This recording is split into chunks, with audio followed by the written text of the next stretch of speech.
Okay, folks, we're going to start the Hopkinton Town Council meeting of March 18, 2013, with a moment of silent meditation and salute to the flag.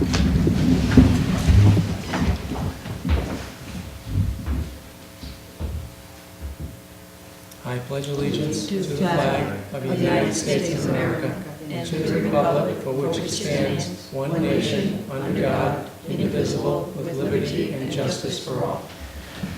Okay, first item is the budget workshop, and to adjust the budget to reflect a reduction in the result of the March 12, 2013 Chariho budget decrease. It looks like, based on the extra revenue incurred with Chariho, that our operating budget improved by $55,831, resulting in, I think, roughly a 6-cent mill rate reduction. So, start with David. Do you have any questions on that? Just ask you what the new mill rate will be. Well, after this improvement, it's 2006, I'm sorry. 2006, which represents a 8 cent, 9 cent? 8 cents over last year, currently.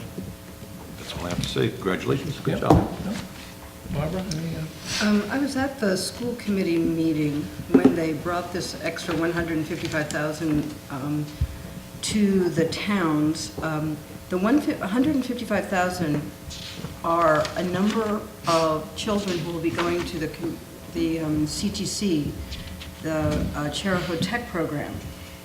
And I believe they said 2 teens would be going to the CTC, which allows for the $155,000 in revenue. So I'm hoping that if they can continue with that program, that we can continue getting more revenue from that particular part of Chariho. It certainly helps us a great deal on this one.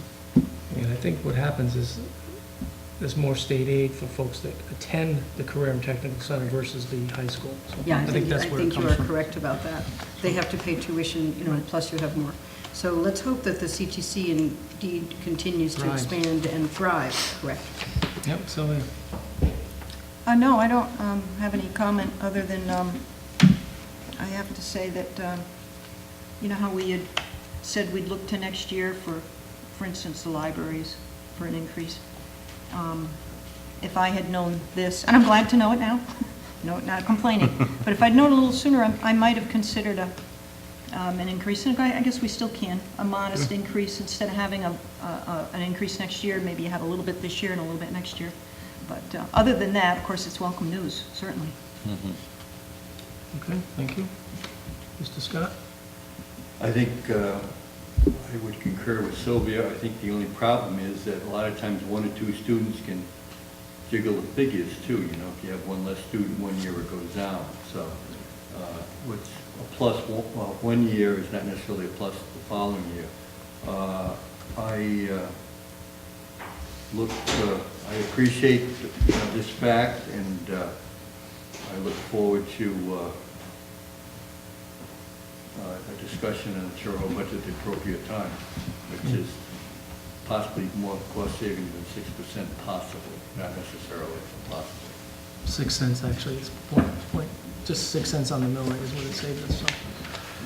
Okay.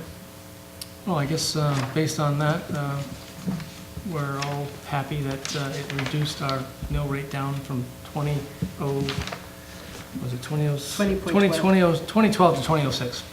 So, thank you, I guess.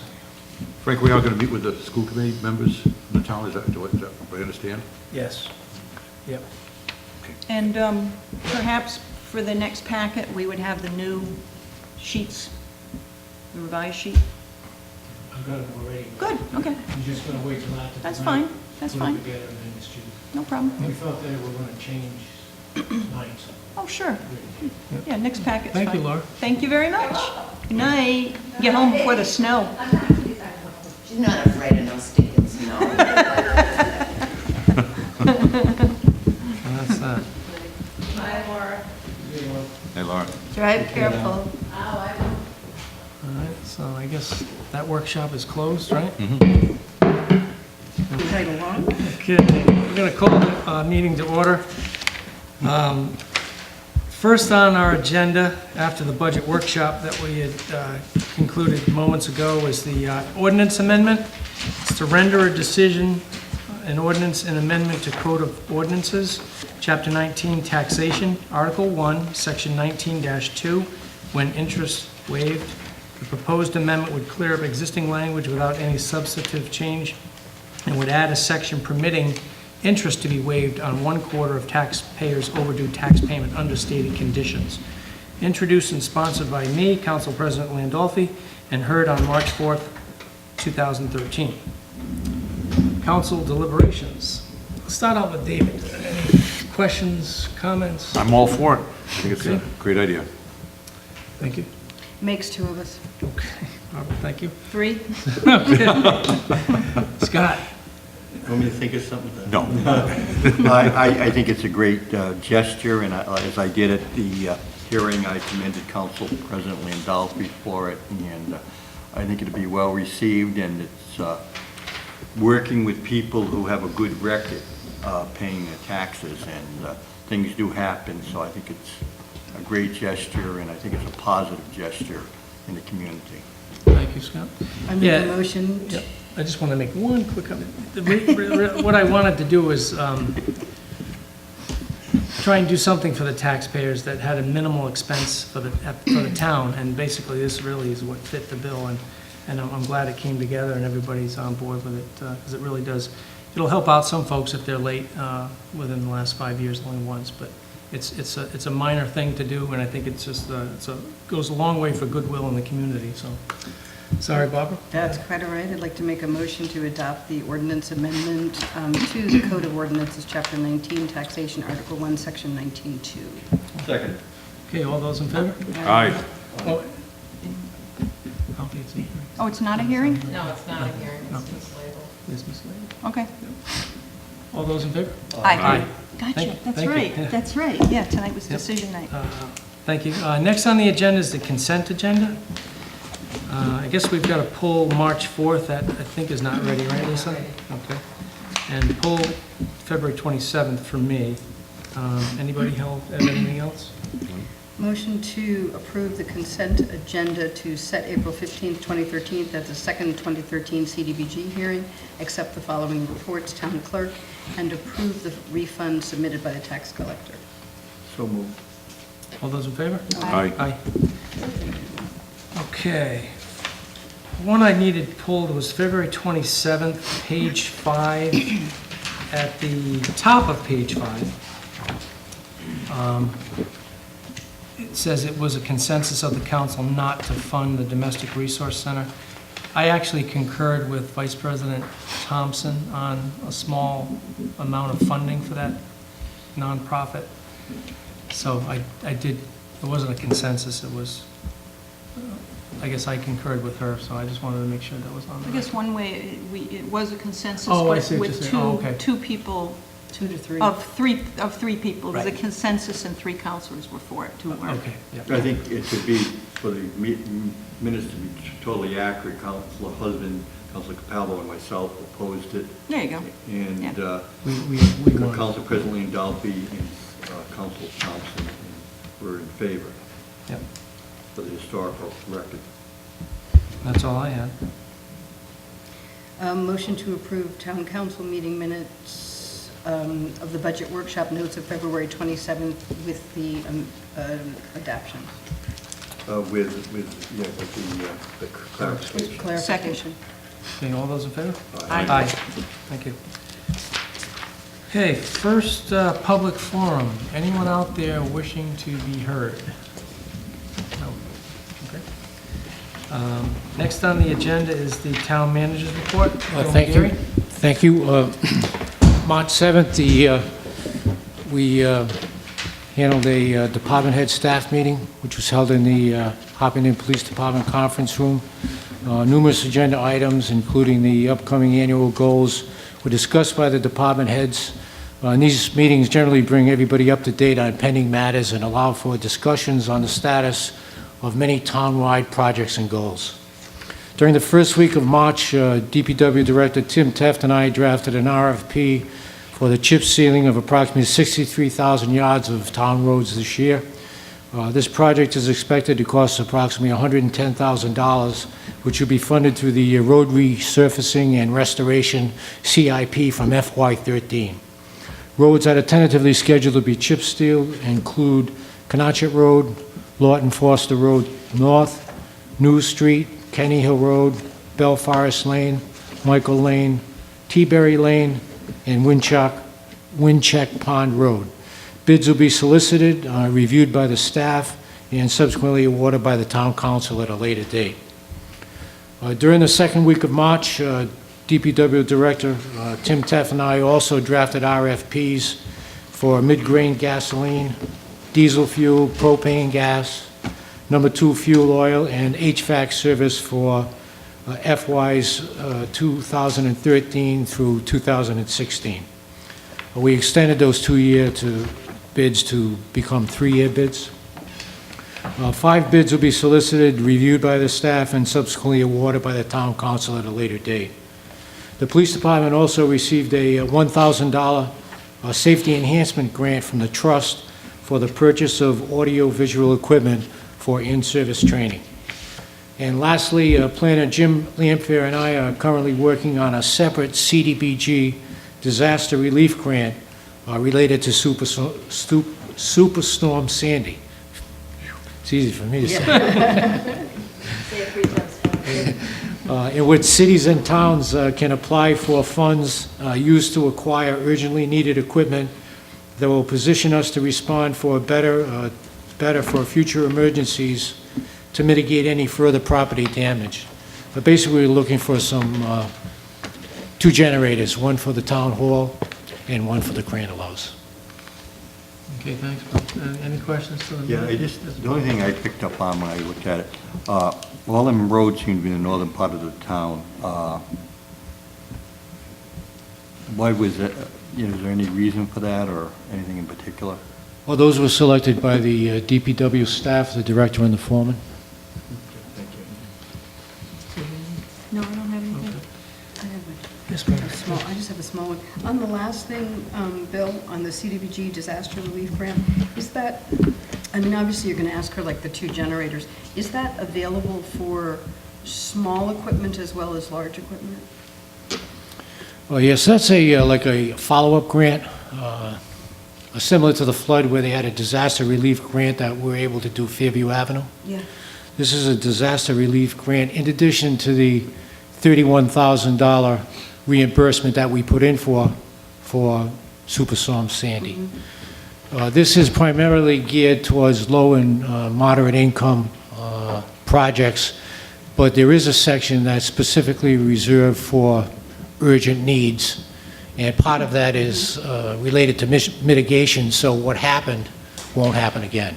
So the generators can be used at a home, or is it specifically No, for this a is, building?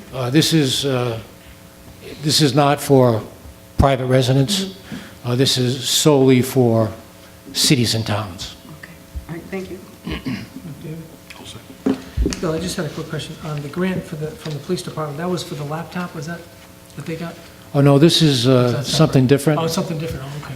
This is, I think the laptop grant was approximately $60-some thousand. This was a $1,000 grant Oh, for the purchase of AV equipment for in-service training. oh, okay. Every year, the trust has a scholarship grant and a safety enhancement grant that they award. We put in for 2 projects, one from DPW, one from the police department, and the trust awarded $1,000 to the police department.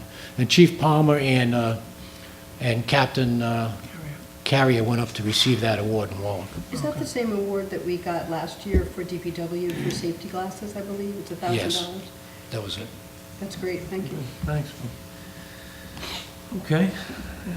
Next on the agenda under new business is to discuss, consider, and act upon a bid award to Vision Government Solutions in the amount of $139,500 for the complete reassessment and reevaluation of the taxable and exempt real property in Hopkinton effective December 31st, 2013.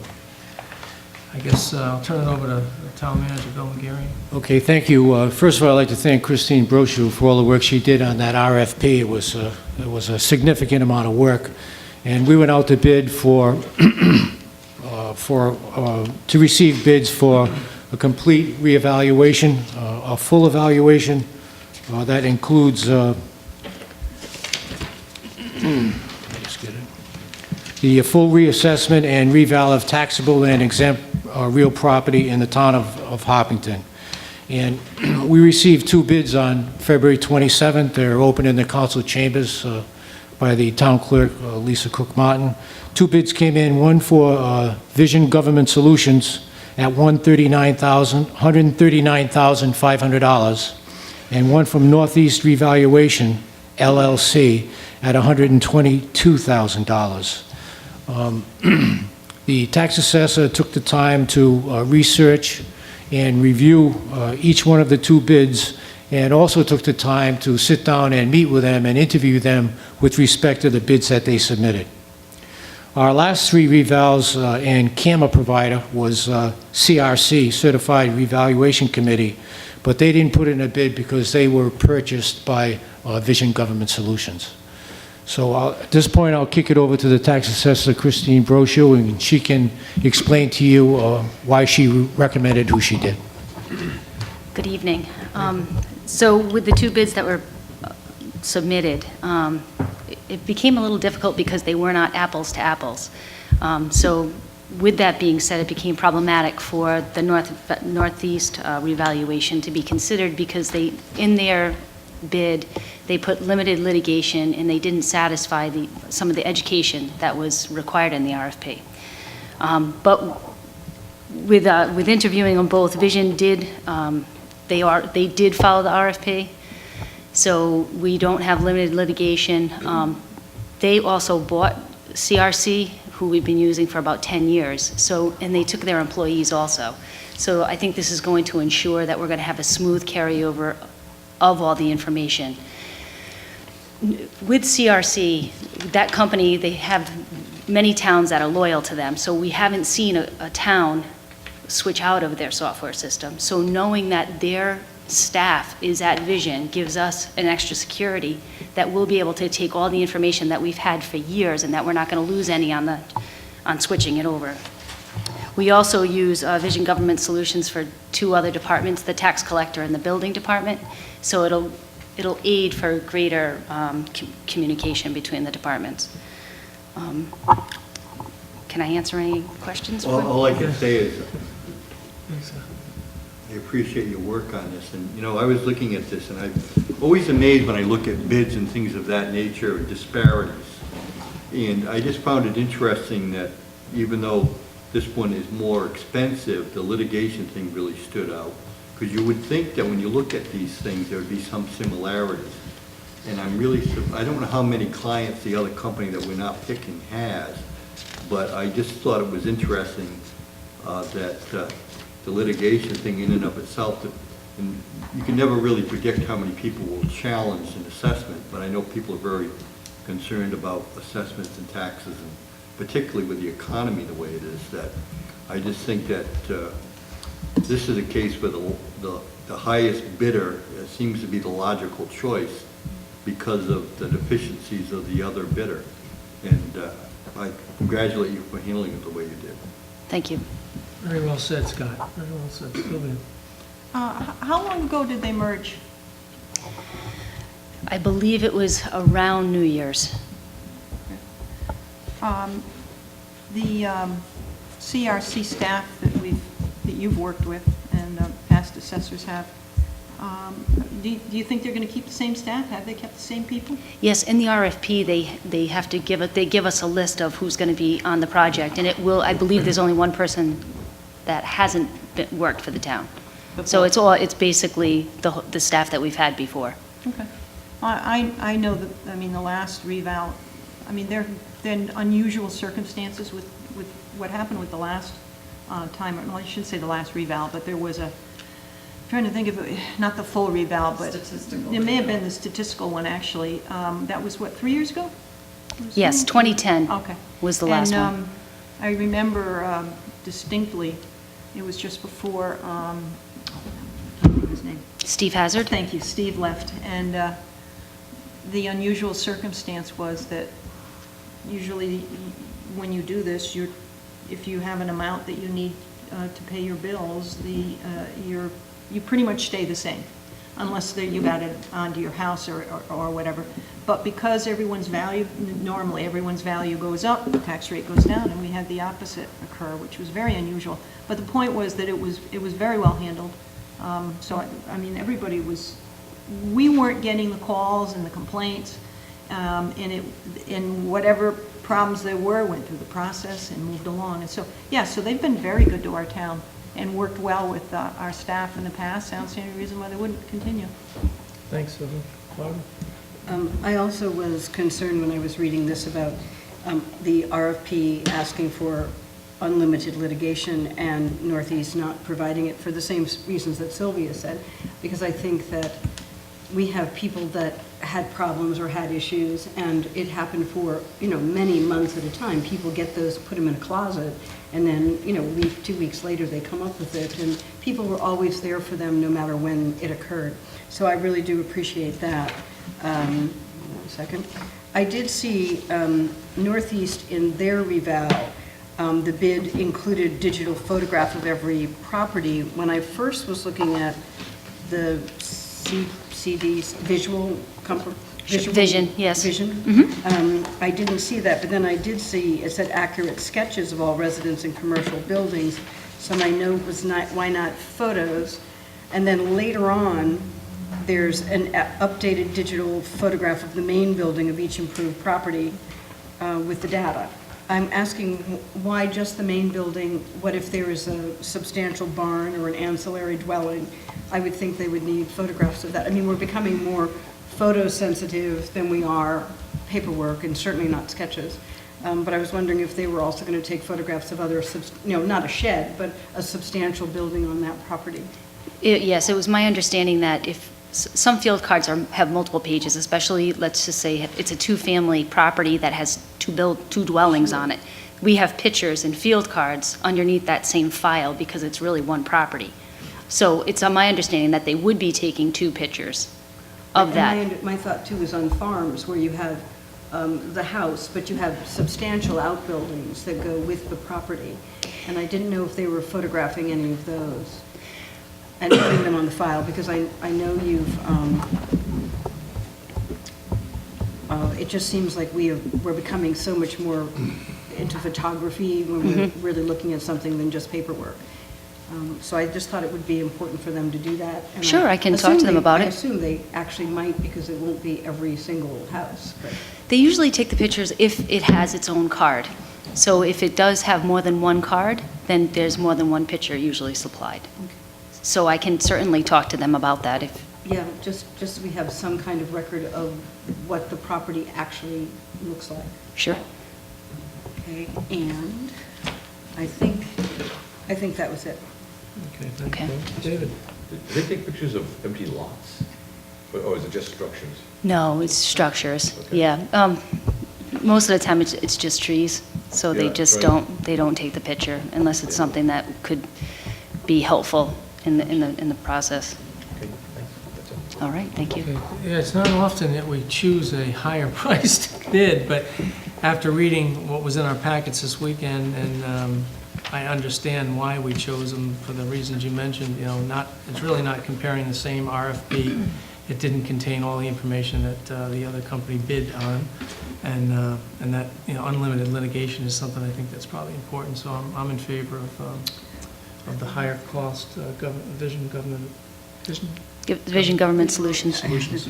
I had one other thing. The other thing that, when I was reading it, that I thought was interesting is I think it's also very important to keep our technology on the same wavelength, on the same path, until we choose, or the town chooses for whatever reason to change direction.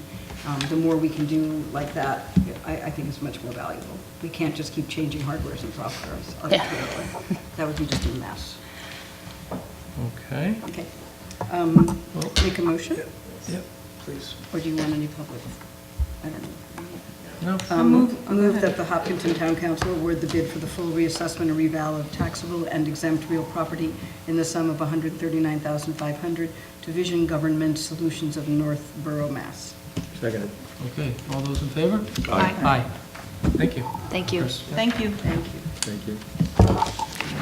Okay, nice job. Next on the agenda is to discuss, under new business, is discuss, consider, and approve resolution opposing the 2013 dry lands bill. I wanted to kick it over to the town solicitor, Pat Buckley. She wanted to give a few words on this particular topic. Yeah, I just want to frame it up for you a little bit, because you've dealt with it before, so this it should be kind of a no-brainer. This is the third year, I think, at least, that you've had this before you. This is the bill that perennially pops up in the legislature, that's sponsored by the Builders Association to allow the state basically to override various provisions of local zoning regulations, including, and the one we hate the most is reducing lot size, you know, so like it's not, it's to the Builders Association's liking in particular that we have 2-acre minimum zoning, so it will allow the state to override that. There's other provisions in it too, but in the last 2 years you've opposed it. We've sent letters off to the various state officials and your legislative delegation opposing it. And that's what's being proposed tonight, so it's the exact same thing that you've done the prior 2 years. This is in the same posture it's been in the other 2 years, and I'm sure it'll have the same fate. It'll never make it out of committee. There's very few senators or representatives who want to go back to their communities and admit that they allowed the state to override the local zoning ordinances. So it makes a big splash when it comes out, and people get all worked up, and it never goes anywhere, and I'm sure it's going to be the same thing this year. So this is your third time up for it, so I imagine the result for you will be the same. And I think Lisa put copies of the letters, samples in there, so you could see Yes. as a reminder what you did before, and that's what you're being asked to do again. That's all. Yep, Thank you. thanks, Pat. I guess we'll start out with, Javi may want to, Javi, would you like to say anything on this? yeah. Let me just start with you, David. I guess you have any particular comments? Other than being absolutely opposed to this, Oh, it's okay. ridiculous. Yep. Agreed. Yep, Barbara? Yeah. I'm opposed, and we have been opposed, so I don't think there's any need for extensive Absolutely ridiculous. discussion. Yes, Sylvia? Well, I will end up, I do have a couple of questions.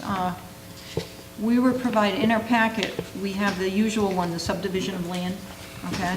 But then there was another one that was also provided to us, and we have the House versions, and the other one provided to us was H5425, and that was the one where they state, basically, you can't override DEM septic setbacks. They dealt with that. So I think we need to talk about that one, because that's a little different than what we've been dealing with the dry lands bill in the past. So it would be interesting how we deal with that one. But yeah, as far as the other one, yes, we absolutely have to oppose it. But The only thing on your agenda is the dry lands bill. oh yes, you're right. Well, thank you for pointing that out. So we don't That's a have to good point. discuss the other one at this point. Okay, good. So this particular one, I would think that we would want to take the same track, that we would have the council president put together a letter that would go to the governor in the event, because I'm still, we're always going to get nervous, because you never know. Sure. Because And see if senators sometimes they Yeah. find a different way, like it's being supported by other groups instead of the Builders Association, you know, I mean, they have clever ways of dealing with it, but, so we could send a letter to the governor and also to the various political parties that we've done in the past, Speaker of the House and the Senate head, et cetera, but I would like to see us also cover one to the governor, in the event this comes to their desk, to his desk, that he veto it. We'll send it to him, too. You're referring to House 5425, right? Yeah, Pat informed me that that's not on the That's a agenda different- tonight, Okay, so it's just, Just the dry lands. yep, subdivision of land we'll talk about. 5554, I believe. And So just what so we've the, opposed in the past. yeah, and just so the Well, I public know. knows, the main, I mean, one of the main things they want to do here is, they want to allow slopes that are in our slopes in our town, it's 15 degrees. Yeah, 15 degrees. 15, and if they're 50, if it's more than 15 degrees, it's not, excuse me? I'm sorry, it's percent. 15%. It's not It's not allowed to be counted in, when they need to compute how many lots you can have on your property. It's not allowed to, it's referred to as unsuitable land in subdivision regulations. But this bill would allow that to be included, and we certainly don't think that's appropriate at all. It's bad land. This is, you're referring to 155703. Yes. Yeah. I thank Javi for all he did. You know, it's interesting when you look at the names of the people who submit these bills, and Do you know where they're from? Sam Bento is from, he was the one that just won by 1 vote or 2 votes up in Pawtucket, East He's Providence. my senator. Oh, okay. So that's North he's a rep- Providence, right? Pawtucket. Pawtucket, excuse me, okay. Marcello, surprisingly, it represents Situate and Cranston, so that's a little surprising, because Which one led you? Marcello is Situate and Cranston, Gallison is like Bristol, Warren, that area. I'm not sure exactly, but Gallison's over in Bristol, Warren area, I believe. Maybe Bristol. Lazewski, I think, is Providence, I'm not sure. But, I mean, they're not all in the city. Marcello, like I said, is Situate, Cranston. Lazewski might be Providence or Pawtucket. Is Lazewski Pawtucket? Might be. They're just But doing a favor for the Builders Association. they're all Democrats, too, let me say that. And they also have no more land in order to have a 15% slope. Well, all I know is, I want to no really land. thank Javi Dukas for being the steward of the land he is. Obviously, local officials really, a lot of land use commissions in a lot of these towns volunteer their time, and they spend a lot of time. And you might not always agree with their decisions, but the people that serve in Hopkinton, I think, look out for Hopkinton, and I would imagine in other towns, their local land use commissions look out for their town's interests and enact, at least in most cases. Thank you, Scott. Yeah, I'm opposed, obviously, to this legislation. The resounding theme in all this that ever crops up is always, taken away from the town's zoning ordinances, and they want a uniform set of guidelines at the state level.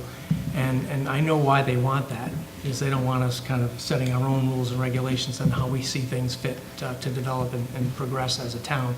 So I hope it doesn't pass. I'm obviously very opposed to it, and I hope everyone else is too throughout the state. So Harvey, do you want to weigh in a few minutes on a couple, or feel free to come up to the podium? I just want to say one thing. From following it last year, I think there was a time when it was nip and tuck. Maybe I don't know how to read things, but it took a concerted effort to, in raising, we had people testifying, engineers and such, that, it was going to be perfectly fine. There wasn't going to be any problems with that was the 1 acre zoning. It was included in last year. I didn't see anything about 1 acre in this one. So it's really a lighter version of last year on that regard. But we brought in scientists and people that can, there's times when you have, engineers can work with formulas very well. There's times when you actually need to bring the scientists in, the people that look behind the formulas. And, like Brushy Brook, we really looked at the fact that even if you met your 100-foot setback between your septic and your well, that's a state regulation, which is also what the town uses. We don't have a more stringent regulation here for that. It was bound to be interference and problems with people, getting high nitrates, all kind of things happening in that situation. So I think in the big scheme of things, what we really got to be careful about and stay on top of is large developments in town. I'm talking about residential. They're kind of a different animal. And on top of that, when you get the proposal for a large development, it's very likely to come with a comprehensive permit, and means that they're going to want to pack them in even closer. Right now, they have to meet that state setback still of 100 feet between the well and the septic. If we were to have a larger setback for large developments, say, in the future, 125, 150 feet or something like that, this would yank that right out from underneath us at the same time that we get the comprehensive permit coming in. So I think that's the biggest thing for us to watch out for. And I know you've already, I heard where you're going, so I'm not trying to put a case forward to you for this, but I just felt I want to make a comment that I really think last year it was a little bit closer than maybe some people thought it was. In this one, I heard, I saw Cynthia's article in the paper saying that it was kind of being proposed as economic development. And I will say, I don't think we've ever had a problem in Hopkinton with, let's look at the Exit 1 development going in, where, I mean, you've got one well servicing a factory, and you've got a septic system that's not much bigger than a house for a whole bunch of factory workers, because you don't have the loading that you get when you have people sleeping and showering and stuff in a house.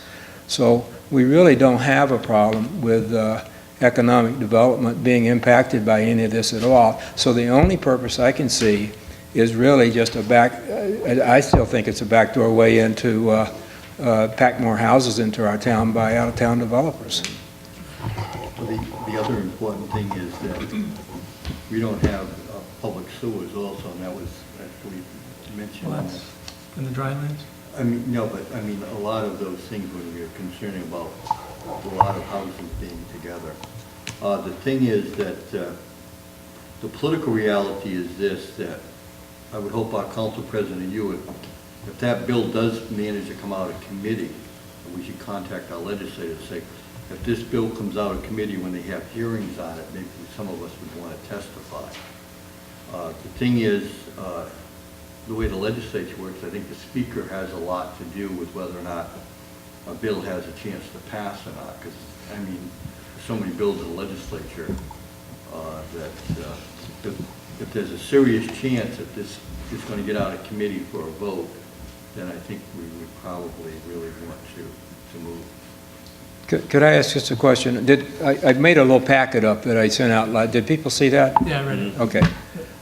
And the other thing, so I mentioned 5 bills in here, which was, I treated as a packet when I was raising this up as an agenda item, and one of those basically was a duplicate in the Senate that was 640 was basically replaced by 672. I learned that subsequent to sending this packet out. So there's really 4 bills.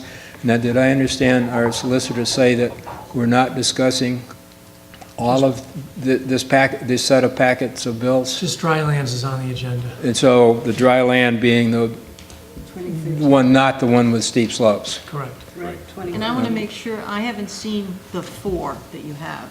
I have the drylands one, you know, the subdivision of land, but those other 3, I'm not sure what they are.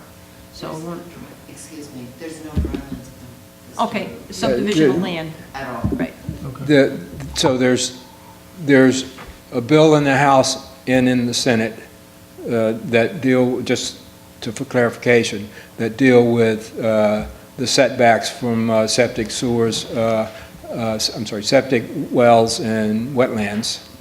And then there's a version that in both houses that deals with steep slopes. And so so that's why there are 4 bills. Two basic topics. Okay. Things that were combined into one Gotcha.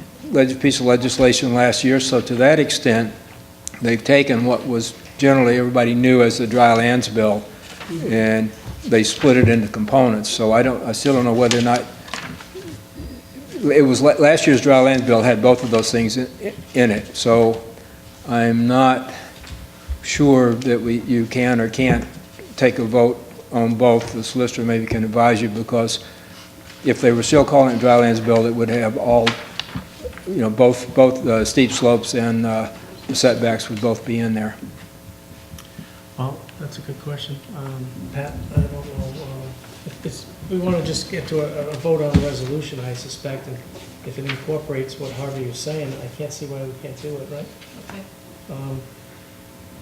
Unless I have a folks- question for you on that, on the second piece, the issue of the septics.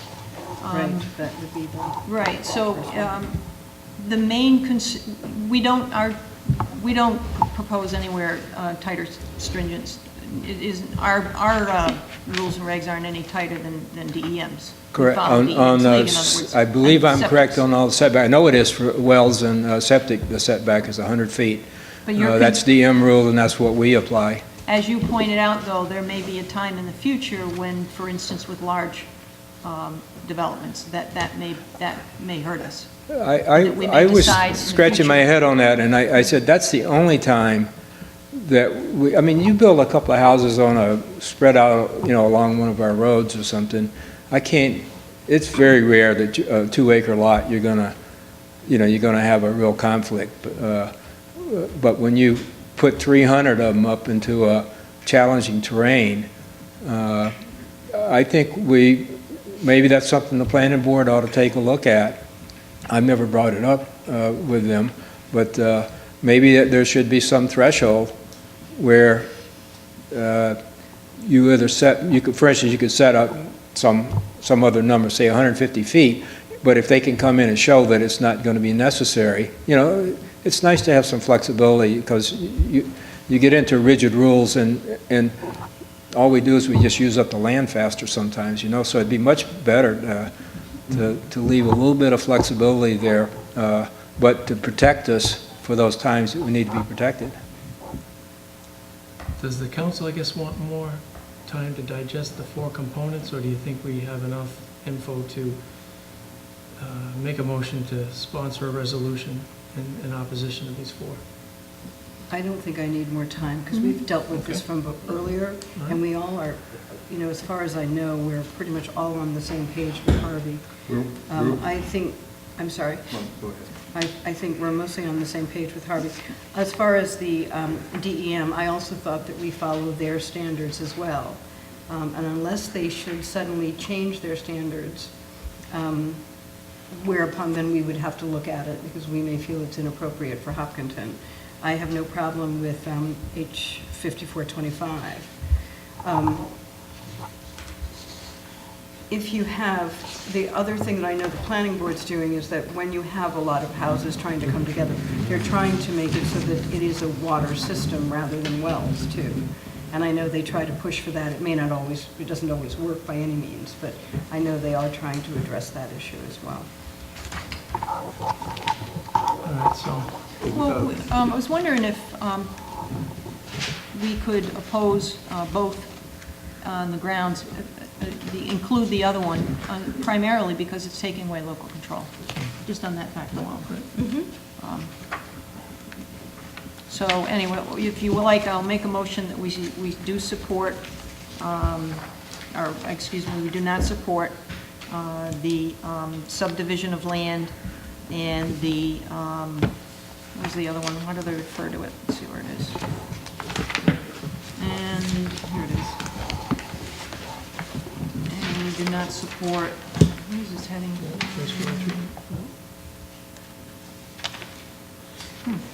It doesn't have a heading. It happens to be, we do not support H 5425, or do we support H 5703? Those are the two. And that, as part of the motion, that we send out letters to the governor, as we talked about earlier, the governor, the sponsor of the speaker. bill?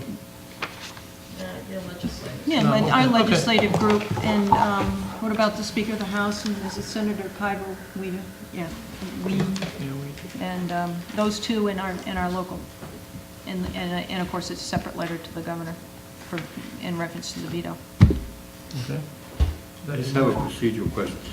Is it appropriate to vote on both those, or just to dry the bill list? named in the agenda. What And I'm against both of them, so I mean. They're both, Right. What I'm understanding is they're both different components of the the original, original. because they're So both that's- actually 2013. Yes. So They're that's what both we're gonna labeled as deal with. 2013. So they can be, the 2013, and our dry lands on our agenda is 2013. Yes, so you're fine. So I think we should be fine. All right, so Sylvia made a motion, have a second? Second. Okay, all those in favor? Aye. Thanks. Yes, Lisa, I don't know, do we have something we can craft, I guess? I'm sure we What can I'd craft suggest something. is you look at the letter that we sent to the governor Yeah, before, yeah. take out the parts that really don't, because I could send you this original on the computer, and then put in the parts that really do apply. Yeah. And and Lisa had that, and Lisa still has, the nice long list in the back Oh, yeah, of nice. with all the addresses. There'll be some changes, of course, yeah. Okay, See, we had one to the speaker. yep. A question, if you're putting something out, if I could get if it would be possible to get an electronic copy or something, I'd kind of like to, since I think we want to promote this, I would like to get this out to some people that might get it to some other town And councils. yeah, it does need to be, So- as we did last year, when we found out about it through you, the email, it travels like that. So anyway, We if do I get have a it done. copy of whatever And you can get it you to voted, me. then yeah, Yeah, thank when you. it's complete, we'll get it to you, Harvey. Thank you.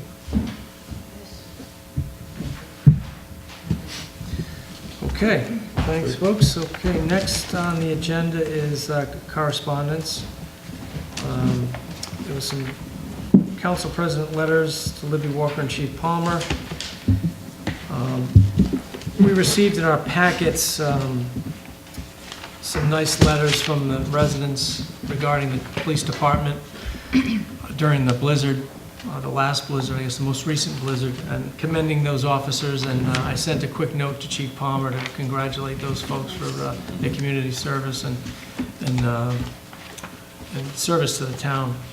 And I also sent a note to Libby Walker, who is the young gal who's started the shovel brigade, who helps out residents at no cost to shovel out of their driveways and whatnot so they can get out and about. I sent a letter to her. And also, I didn't include a copy. I also sent a note to that Ms. Rawson, who actually wanted me to send something to Libby Walker. So I just didn't copy it, but I did also send her a copy of what I sent Libby, thanking her for her note and advising her that I did send out something upon her request to Libby Walker on the shovel brigade. So, anybody else, I guess, have any questions? What I'd like to do is find out, what I will do is find out who the other individuals are in her team, Yeah. so that we can get their names into the record. And as soon as I find that out, then we can thank them to get their names in the record. Is this the second Could- year that they've done Yeah, Second year, yep. Yeah, they it? Plus started, that she hung with it for Yeah, another year, huh? yep. they and, started it last year, and then You know, maybe it'd be appropriate for us to, I know we do have certificates and invite them here and give them some recognition, a little certificate from the council. Yeah, we can do that. we've had them here before, too. And even the police officers if you choose to. But anyways, it's, a lot of positive things are going on in Hopkinton, so it doesn't hurt to give people a piece of paper and give them a little recognition and encouragement. Thanks, guys. Yes, Sylvia. For the record, the chief had noted that it was, the individuals that we'd received letters on, it was Sergeant Robert Kenyon. Did you mention their Yeah. names? No, I didn't, no. And it was also dispatcher Peter Alter. And there was also, let's see, the other two were,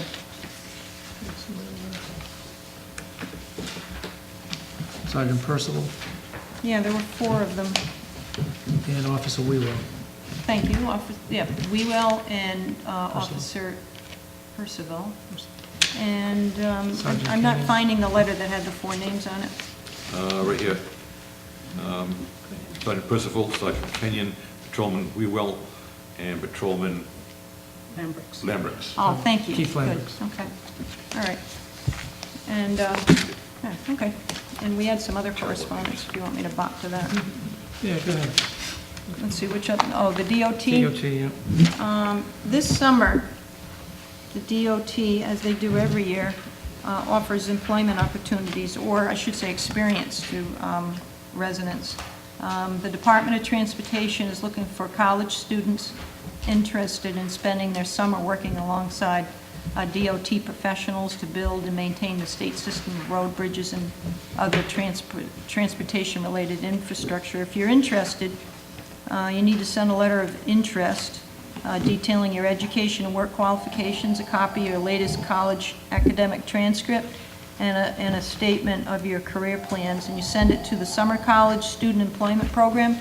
It's the RIDOT Human Resources Service Center, room 214, 2 Capitol Hill, Providence, Rhode Island, 02903.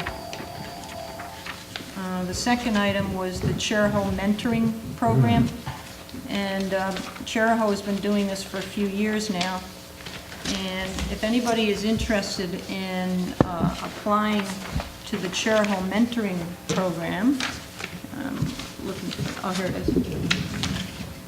No, that's not the one. Anybody come to it? Oh, is that it? Yeah, you're right. Some of they have a handout, but some of the statistics they give, and there's some of them that I didn't print good, but for Rhode Island, the statistics that they have, 22% of our children and our youth live in poverty. 34% of the households are headed by a single parent. 10% are high school dropouts. About 17% use drugs or alcohol.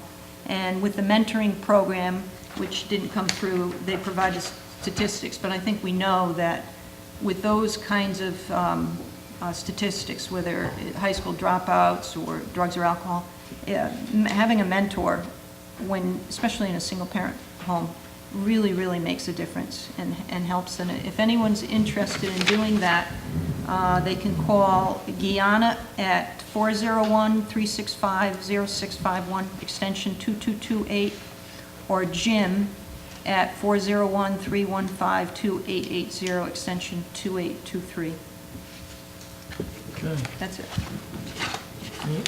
I just want to let folks know, I am a mentor in Warwick, and it's a very rewarding program to be involved in.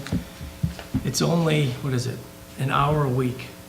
That's all it is, and it's a single-parent home that this young person lives in. And, you know, it's, I thought it was going to be too much for me to do, but like I said, it's only an hour a week, and he looks forward to me coming. And, you know, I talked to him because I'm pretty good in math. I said, geez, you want us to go over math? And, oh, no, I don't want to do anything with homework, you know, no, just to play chess and checkers. So it's really, it's a fun time. It diverts my attention during the day. I usually do it at Friday at 1 o'clock, and I play checkers. So it's fun, and it brings some happiness to a young boy that otherwise wouldn't have it. So that's my 2 cents, yeah. How old is he? He's, Ryan's he's 13. Good age. Yeah. So, Good age to have a mentor. so anyway, it's a very rewarding. So anybody have anything else? Okay, motion There's no motion. to adjourn? Oh, last public forum. Oh, I'm sorry. That's all right. I skipped that part. Last public forum, anybody out there wishing to be heard? The clock's stopped. Yes, Mr. Pansier.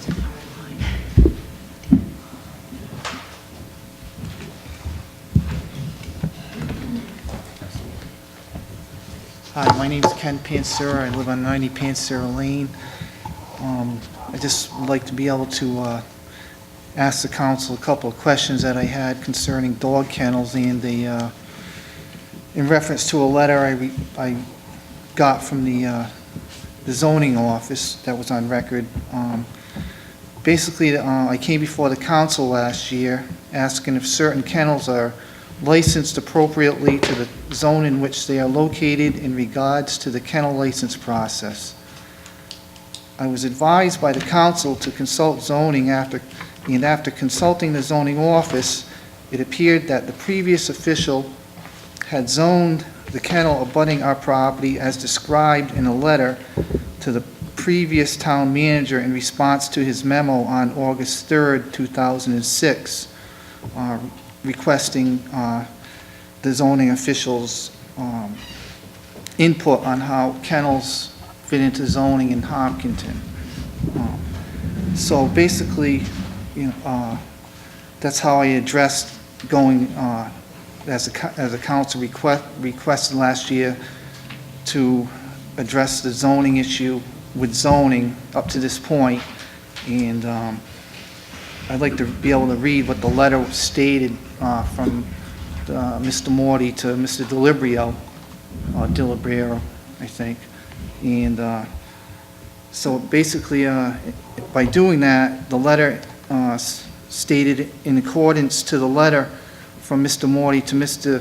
Delibero, I asked the council 3 questions in regarding this letter and how it addressed the zoning. And one of the questions would be in relevance to the licensing for kennels. Number 1, are certain kennels, but, well, let me start out with, according to the kennel license definitions, section 4-42, thoroughbred dogs, are certain kennels bypassing certain town requirements? And my second question is the building and signage according to the letter. Number 2, I ask if kennels comply with use category 10, no, not kennels, I'll start all over. Number 2, I ask if dogs comply with use category 10, agriculture, subcategory 103, livestock farms, or subcategory 104, general farms as determined in the letter. Then my third question, the license. I also ask if the kennel license renewal application, where it addresses type of kennel, complies with the letter. For the letter, I didn't see that category in the letter where it would describe Mr. that. Pansier? Mr. Pansier? Yes. What are the dates on those letters that you're reading from? Well, the date on the letter that I have is August 4th, 2006. Okay. How would I do this? Because that, obviously, those dates predate our manager and the zoning official. Right. How would I have Bill McGarry work with the zoning official and get things more up to date for you and figure stuff out? Did the zoning official, did he get back to you and answer your questions? Well, I did talk to the did- zoning official, the new zoning official, and I had not really come to a conclusion. I think pretty much it's up in the air of some of these questions involving kennels and how they comply with zoning, and the license for the, allows the kennels to operate as in Hopkinton are still very questionable, and All right, well, that's why I referred to this letter that was on record.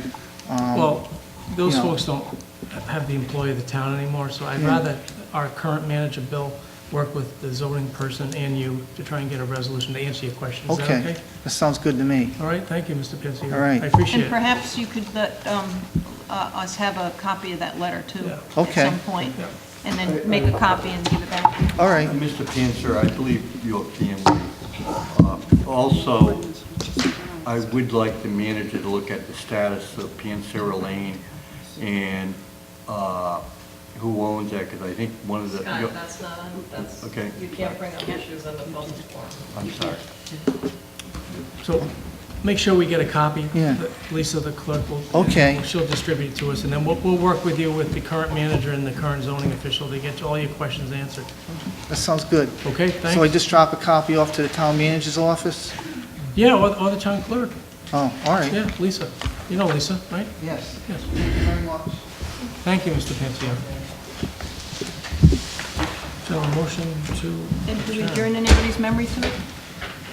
And don't say me. Motion to adjourn. Second. All those in favor? Aye. Aye. Just checking.